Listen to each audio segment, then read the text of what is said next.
Hey guys, it's Ellen here at etrailer.com, and today we're going to take a look at the 2019 Subaru Forester with our Thule Aero. Now this is going to be the Thule Aero XT in the 3-bike version.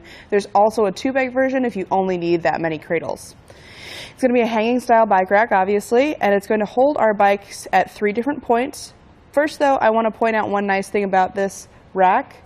It has an integrated cable lock that will come out and attach to the end of your arm here. That lock is going to be keyed alike with our hitch lock, which I'll show you in a minute. So again, we'll have our 3 points of contact for our bikes to hold them down.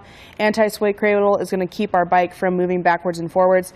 The Helium is also going to come with a cam strap, so you can wrap that around your tire, prevent that from moving backwards and forwards, but for time's sake, we're not going to show you that right now. It's just a basic cam strap. Run it through your bike, get your wheel secured down. Thule has changed up their straps though. That's going to be one of the big changes with the Helium. These are going to be a cam style strap. They used to be a sort of stretchy rubber strap that you had to pull over a post, and people were having a lot of problems with those breaking over time. So they've changed them to this new style. It's a plastic strap with some rubber strips to prevent any scratching or abrasions on your bike. So you just push in that little lever and that lets you feed the cable out.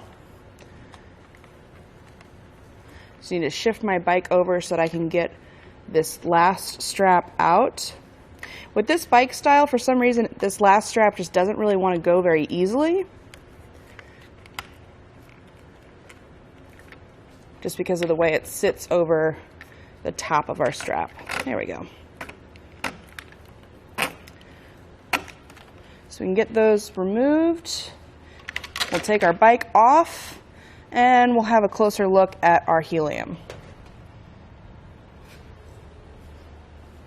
Now the cradle that our bike sits in is also going to have a rubber material that prevents any scratching again for our bike. There's also a couple grooves so our bike cables or brake cables and things like that can lay in there and not get smashed. These can adjust to accommodate different styles of bikes. If you don't have a straight across down tube or cross tube, you can get a bike adapter bar to go across there. It makes it a little easier to get women's style frames or alternative frames attached to your hanging style. Those are sold separately and you can find them here at etrailer.com. Now I'm just putting my straps back because it kind of bugs me when they're all flying everywhere. But I want to give you a couple measurements so you can know how far out our bike rack is going to stick off of our Subaru. Going from the back of our bumper here to the end of our arms, it's about 35 inches, just roughly. So that's how much space we've added to the back end of our Subaru Forester. To reduce that, we can drop those arms down.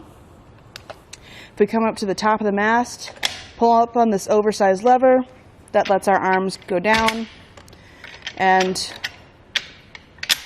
nice audible click to let us know that those are snapped into place. So now we've added about 17 inches. Our straps are going to move out of the way, so I wouldn't think that those are going to cause any issues. But again, 17 inches is about what we've added to the back of our Forester. As far as the closest point, or the point that would make contact whenever you're first putting this into the hitch, that's probably going to be our anti-rattle knob. And that's going to be just about an inch and a half away from our bumper. Now while we're here, this is the locking portion of our shank, and this is also going to be an anti-rattle knob, like I said. Basically, as you tighten this down, it pushes a wedge inside the shank or inside our receiver tube, and that immobilizes the shank of the bike rack so we don't have any movement there. As you can see, it's going to be a really solid rack. And then coming around the other side and going into our hitch pin hole, it's going to be this kind of little claw that goes in and attaches there. So there's no hitch pin to remember with this, no other moving parts, so that makes it really nice and easy to get installed.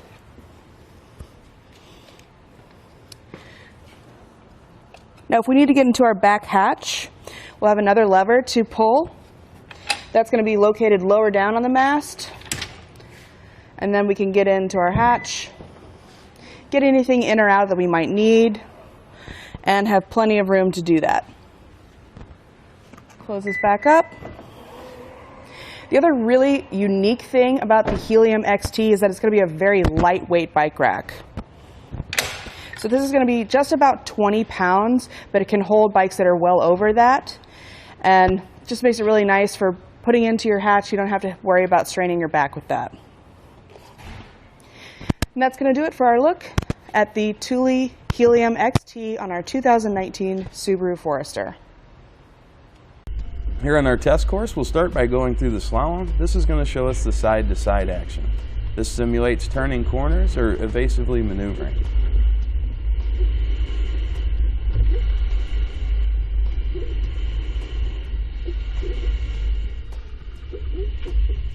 Once we get to the alternating speed bumps, we'll see the twisting action.